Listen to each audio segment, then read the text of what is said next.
चला, सर्व रेडी आहात का? तर आज आपण पुन्हा एकदा आपल्या लेक्चरला सुरुवात करूया. आपण लेसन 1 पाहतोय. Lesson 1 to be. ह्या टू बीचा अर्थ होतो असणे. असणे. आणि ह्या असण्याचे टू बीचे कोणकोणते रूप आहे? ॲम, इज, आर, वॉज, वर, विल, बी. तेच आपण पाहतोय. एवढं लक्षात असू द्या फक्त. तर टू बीचं आपलं जे प्रकरण आहे त्याचा दुसरा पार्ट आपण आज पाहणार आहे. नेगेटिव्ह सेंटेन्सेस, नकारार्थी वाक्य. त्याचं सूत्र आहे, पॉझिटिव्ह आणि नेगेटिव्हमध्ये काही जास्त फरक असत नाही. इथं फक्त आपल्याला नॉट टाकावं लागतं. मग पहिल्यांदा सब्जेक्ट लिहायचा, नंतर हेल्पिंग वर्ब लिहायचं, नंतर नॉट लिहायचं. उरलेल्या घटकाची सुरुवात व्हीने करतात. पण आपलं मेन वर्बचं काम इथं हेल्पिंग वर्बच करतायत, म्हणून आपण यालाच ह्या प्रकरणात मेन वर्ब म्हणत असतो. इथपर्यंत तुम्हाला मी याच्या अगोदर बी वारंवार सांगत आलेलो आहे. म्हणजे ह्या प्रकरणात आपले ॲम, इज, आर, वॉज, वर आणि विल बी हे हेल्पिंग वर्बचं काम करत नाही. इथं मेन वर्बचं हे काम करत असतात. ज्या वेळेला आपण टेन्स वगैरे बघू त्यावेळेला हे सूत्र बदलत नाही. फक्त इथं हेल्पिंग वर्ब ॲम, इज, आरच्या भूमिकेत जातात आणि मेन वर्ब हे वेगळं वापरावं लागतं. तर ह्या पुढच्या गोष्टी आहे ह्या आपण नंतर बघू. तर आज आपण नेगेटिव्ह सेंटेन्स पाहणार आहे. तर सुरुवात कशाने करायची? सब्जेक्टनी, नंतर हेल्पिंग वर्ब, नंतर नॉट आणि नंतर उरलेला भाग. पहिलं वाक्य, ती माझी वहिनी नाही आहे. ती माझी वहिनी नाही आहे. आता तिला काय म्हणणार? आपण 8 दिवसापासून पाहत आलेलो आहे सी. आता बघा, इथं एक गोष्ट सांगायची विसरलो मी. इज म्हणजे आहे आणि यालाच नाही आहे जर म्हणायचं झालं तर आपल्याला इज नॉट लिहावं लागतं. ते पुढं नॉट बघा तुम्ही, इज नॉट. किंवा तुम्ही याला इजंट असंही म्हणू शकतात. इजंट. मग इज नॉट लिहा किंवा इजंट लिहा, काही फरक पडत नाही. तर आज आपण या सूत्रानुसारच पाहणार आहे. इजंट आपण पाहणार नाही. हे जसं जसं आपण पुढं जात राहू त्या पद्धतीनं तुम्हाला एक एक गोष्ट क्लिअर होत जाईल. पहिलं वाक्य, तिला काय लिहिणार? सब्जेक्ट आहे सी.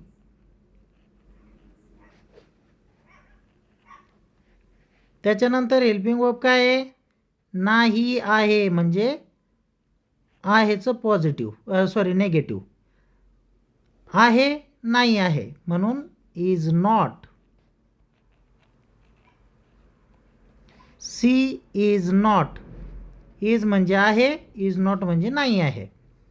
राहिलं काय? माझी वहिनी. माझा, माझी, माझे, माय. आणि वहिनीला म्हणतात sister in law. Sister in law. मग she is not my sister in law. Sister in law म्हणजे वहिनी. आता सुरुवातीला म्हणजे मी आज मुद्दाम म्हणून नवीन शब्द घेतलेत. नवीन शब्दही माहीत व्हावे आपल्याला म्हणून. चला दुसरं वाक्य, मी चुकीचा नव्हतो. मी चुकीचा नव्हतो. आता होतोच नेगेटिव्ह काय होईल? होतोच नेगेटिव्ह नव्हतो.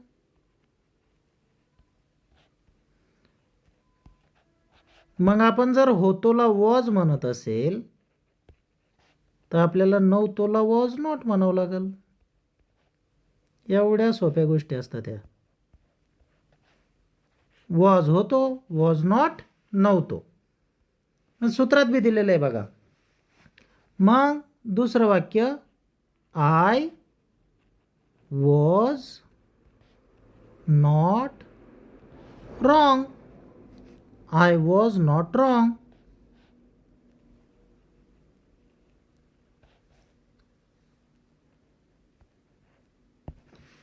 I was not wrong.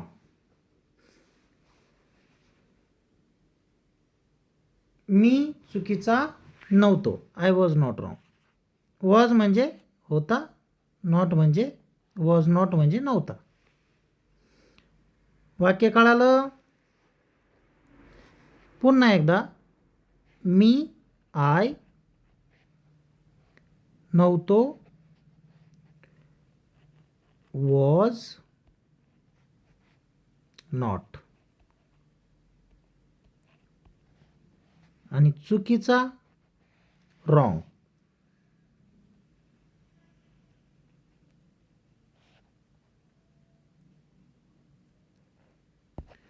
I was not wrong. समजलं? चला समोरचं. ती व्यस्त नसेल. आता असेलला काय म्हणणार आपण? Will be. मग नसेलला काय म्हणणार? Will not B. Will not बी किंवा ओंट बी पण म्हणतात. विल आणि नॉट एकत्र करून याला ओंट बी पण म्हणतात, पण ते आपण नंतर घेऊ. आता सध्या सूत्रानुसार बघा.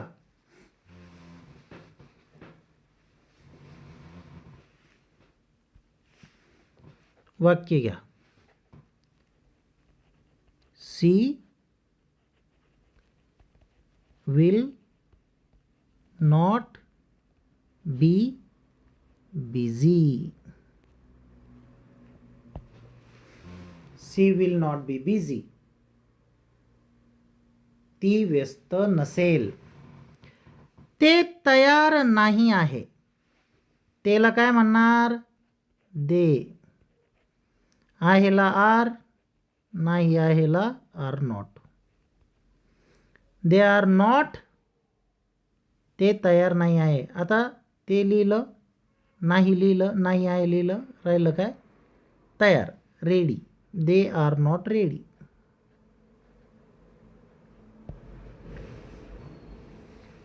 आम्ही आनंदी नव्हतो.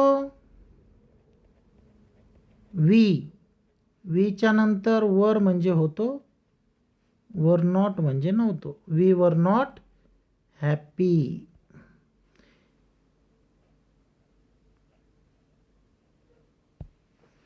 वाक्य समजतंय का? समजत असेल तर ठीक आहे, नसेल समजत तर मला मेसेज करत जा बाबू. करण बागेत नव्हता.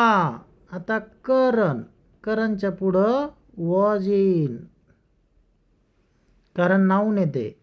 करण was not in the garden.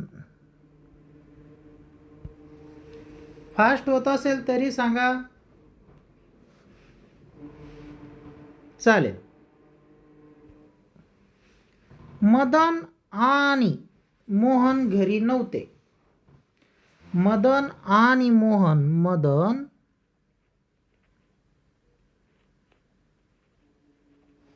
आणीला and, Madan and Mohan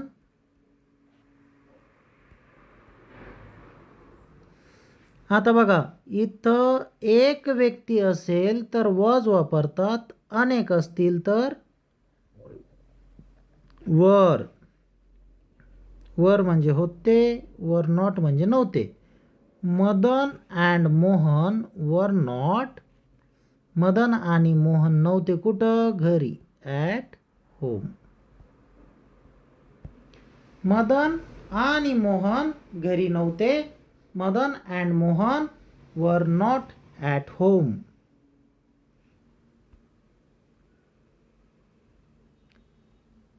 चालेल.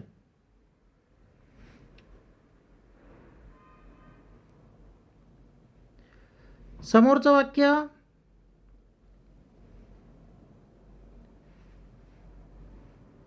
ते सोपं नव्हतं, ते सोपं नाही आहे, ते सोपं नाही आहे. 2 मिनटं, थोडासा प्रॉब्लेम झाला.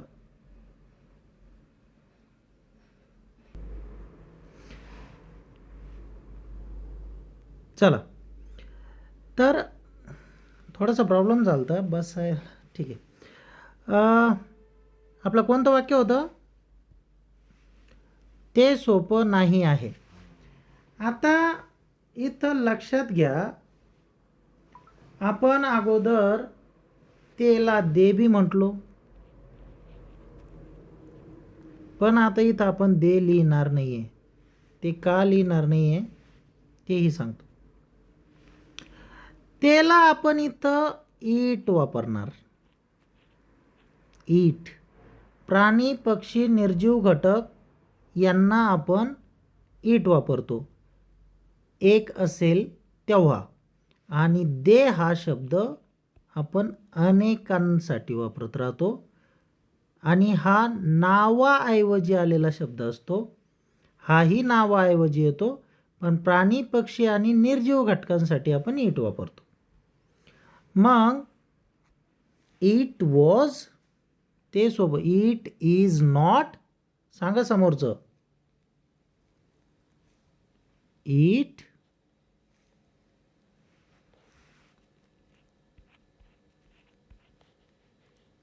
इज म्हणजे आहे, इज नॉट म्हणजे नाही आहे. सोपला easy. It is not easy, ते सोपं नाही आहे. समोरचं, आम्ही मित्र नाही आहे. आता आम्हीला काय लिहिणार? वी. आहेला आर, नाही आहेला not, are not. We are not friends.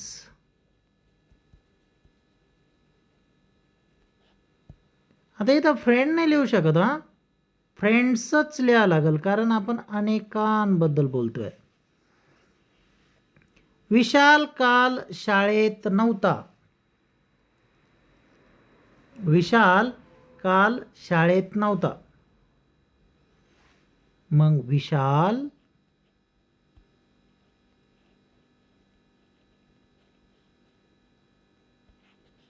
was not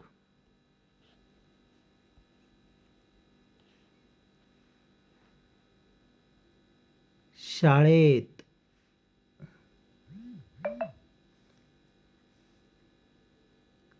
at school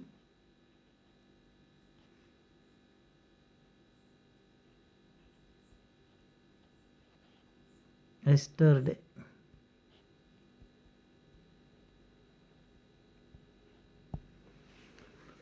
कालला yesterday म्हणतो आपण. आज टुडे, उद्या tomorrow. Vishal was not at school, Vishal शाळेत नव्हता काल. अशा पद्धतीचं ते वाक्य आहे. चला समोरचं, ते खेळाडू नव्हते. इथं अनेकांचा विचार होतोय. दे वर नॉट, वर नॉट म्हणजे नव्हते, ते नव्हते. काय खेळाडू? प्लेयर्स.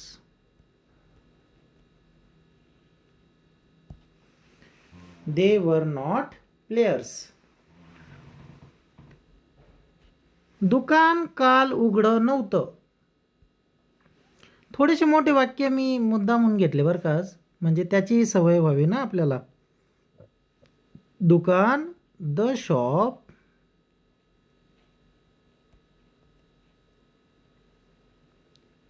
नव्हतं. द शॉप एकच आहे, मग इथं वॉज घेणार की वर घेणार आता मला सांगा.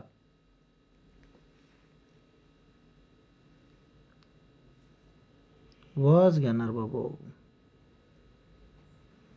द शॉप वॉज नॉट उघडेलं काय? Open yesterday.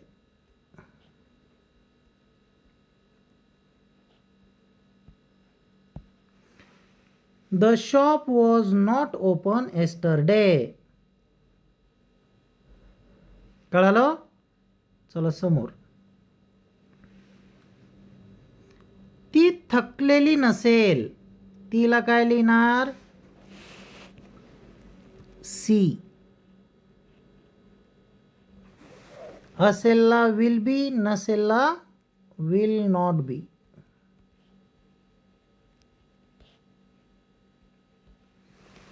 आता काय लिहिणार पुढं? शब्द मी हे दिलेले आहेत तुम्हाला, पाठ पाहिजे.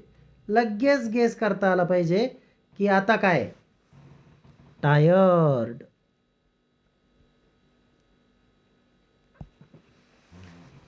C will not be tired. ती थकलेली नसेल. ते तुझ्यासाठी सुरक्षित नाही आहे. It is not safe for you. तुझ्यासाठी. It is not safe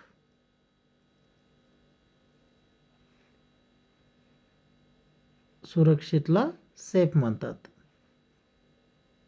safe. आता हा शब्द मी मुद्दाम म्हणून टाकला बरं का. तर तो का सांगतो? आता ते शब्द मी कसे तयार करतात तेही सांगतो तुम्हाला. सेफ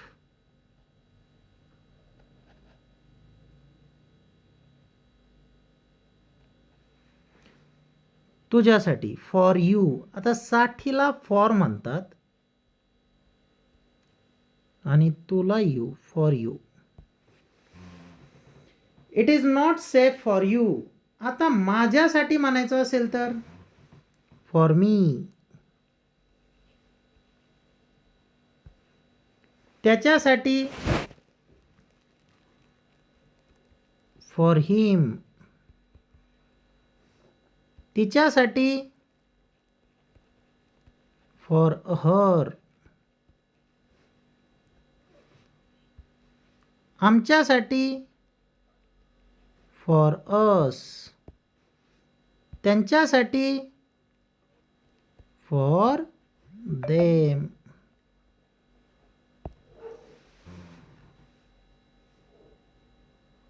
तर अशा पद्धतीचा एकंदरीत हा कार्यक्रम आहे. चला. ते तुझ्यासाठी सुरक्षित नाही आहे हे वाक्य झालं. आता हे माझ्यासाठी सुरक्षित नाही आहे. इट. या इटला हा ही हे तो ती ते म्हणतात. दूर असेल तर तो तिथे म्हणायचं आणि जवळ असेल तर हा ही हे म्हणायचं. हे माझ्यासाठी सुरक्षित नाही आहे. मग इट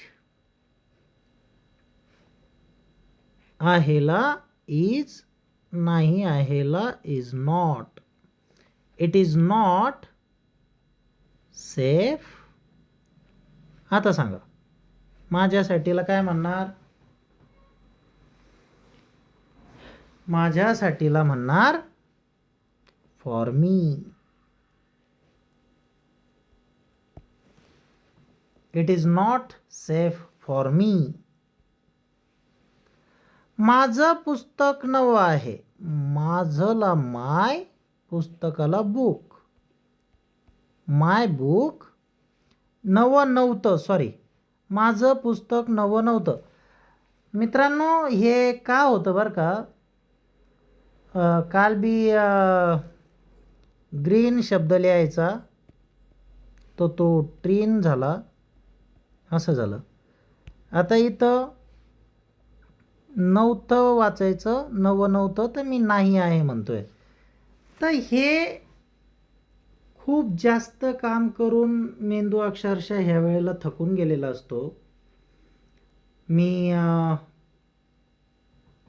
जवळजवळ 8 लेक्चर घेतलेली आज आणि दिवसा 2-4 तास पुस्तकाचं लिखाण केलेलं आहे आणि आता 11-11:30 वाजता हे लेक्चर घेतो आहे, तर मेंदू थकून गेलेला असतो, मानसिकता अगदी कमकुवत झालेली असते, तर त्यामुळं अशा गोष्टी घडतात.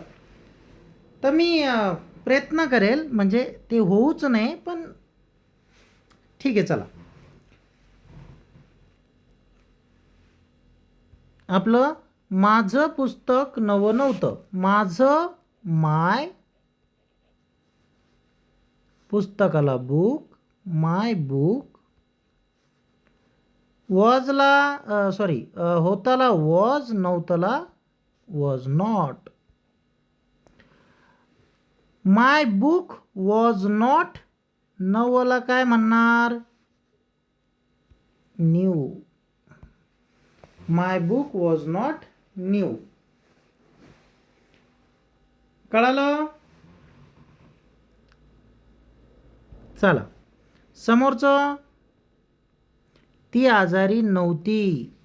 आता हे वाक्य बघा, सी वॉज नॉट, तुम्ही इल बी म्हणू शकता किंवा सिक पण म्हणू शकता बेटा. इल बी म्हणू शकता आणि सिक बी म्हणू शकता. सिक म्हणजे अतिशय साधा आजार, म्हणजे उगं सर्दी पडसं झालं आणि बरोबर वाटत नाही आहे, म्हणजे अगदी ॲडमिटच व्हावं असं काही असत नाही याच्यामध्ये. पण इल म्हणजे थोडासा गंभीर आजार असतो, ताप, थंडी, सर्दी पडसं, जिथं दवाखान्यात जाण्याची गरजच असते, त्याला म्हणतात इल. आणि अगदी अंग दुखतं आहे, डोकं दुखतं आहे, एखाद्या गोळीनं धकून जाईल, त्याला म्हणतात सिक. दोन्हींना बी आजारीच म्हणतात. मग कुठं तुम्हाला इल वाचायला भेटल, कुठंतरी तुम्हाला सिक वाचायला भेटल, तर हा फरक आहे. हा थोडासा दवाखान्यात जाण्यासारखा रोग राहतो आणि हा घरच्या घरी क्लिअर होणारा, म्हणजे थोडंफार झोपलं वगैरे, आराम केला तरी बरं वाटायला लागतं, अशा पद्धतीचं हे दुखणं असतं. इथं डॉक्टरचं इंजेक्शन घेऊन आल्याशिवाय पर्याय असत नाही. चला, ती आजारी नव्हती. She was not. आता ती किती गंभीर आजारी याच्यावर लिहा, इल. समोरचं, ती आजारी नाही आहे. मग सी आता is not, she is not. आता इथं आपण सिक लिहू. सी इज नॉट सिक.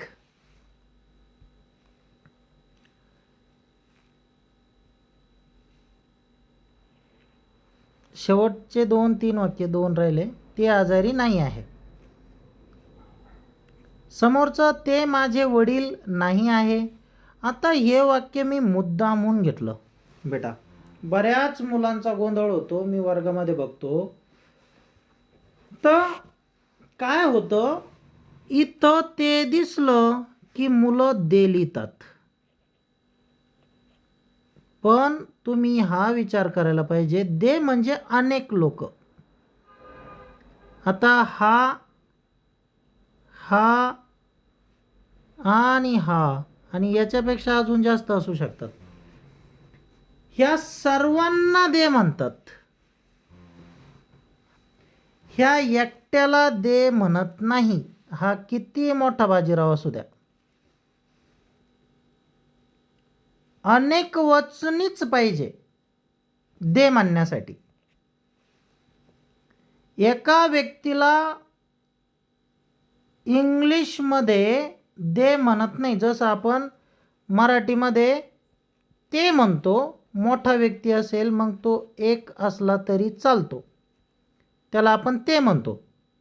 आता माझे आजोबा आहे, तो माझा आजोबा आहे असं तर नाही ना म्हणू शकत, असंच म्हणावं लागेल, ते माझे आजोबा आहे.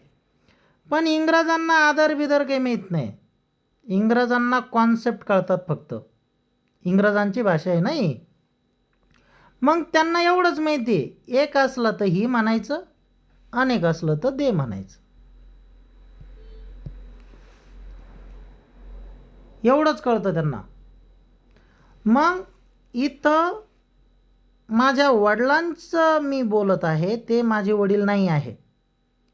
वडिलांबद्दल बोलतोय, पण व्यक्ती एक असल्यामुळं ही इज नॉट माझे वडील, माय फादर.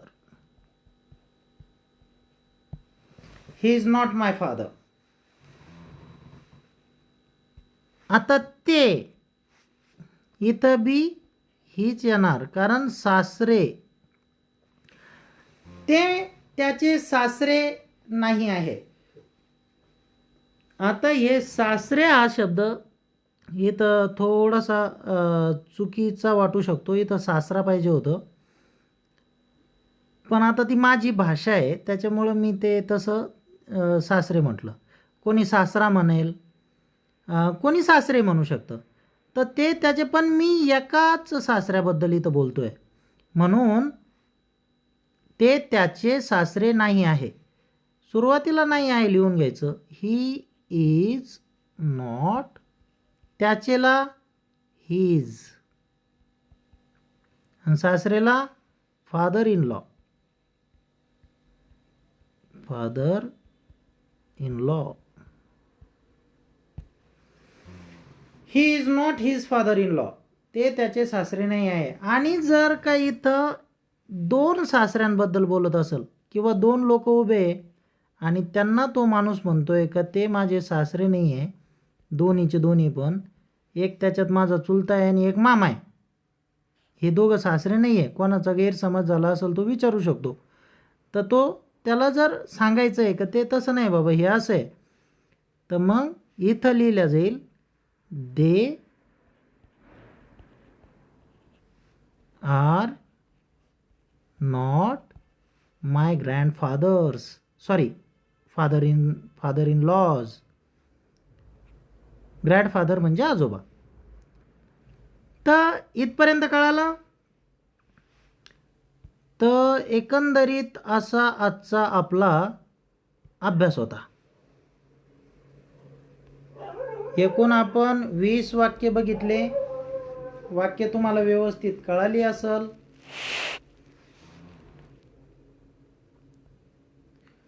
एक एक वाक्य समजून घ्या, पुन्हा प्रॅक्टिस करा. आता मी तुम्हाला आजचा होमवर्क दाखवतो तुमचा, म्हणजे आधी आपण काय शिकलो ते बघूया. तर आपण हे शिकलो, तुमचा आजचा होमवर्क वाचा. काय होमवर्क तुमचा आजचा? खालील वाक्यांचे प्रथम मराठीत रूपांतर करा, म्हणजे याचा मराठी अर्थ लिहायचा. या वाक्याचा मराठी अर्थ लिहायचा. I am not sad. मराठीत लिहायचं आय एम नॉट सॅड, मी दुःखी नाही आहे.